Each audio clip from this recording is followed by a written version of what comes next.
پاکستان کے صوبہ خیبر پختونخوا کے شہر چارسدہ میں واقع پاچا خان یونیورسٹی پر مسلح شدت پسندوں نے حملہ کیا ہے، جس کے بعد سیکیورٹی فورسز نے علاقے میں آپریشن شروع کر دیا ہے۔ پاکستانی فوج کے مطابق اب تک 4 دہشت گردوں کو ہلاک کیا جا چکا ہے، جبکہ یونیورسٹی کی عمارت پر اب فوج کا کنٹرول ہے۔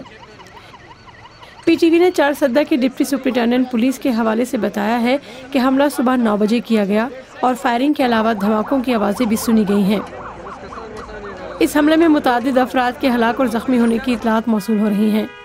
جائے وقوع کے دورے کے بعد خیبر پختونخوا کی حکمران جماعت کے سینئر رہنما شوکت یوسفزئی نے صحافیوں کو بتایا کہ انہیں دی گئی غیر مصدقہ اطلاعات کے مطابق ہلاک شدگان کی تعداد 20 ہے، جن میں یونیورسٹی کے شعبہ کیمیا کے پروفیسر حامد حسین بھی شامل ہیں۔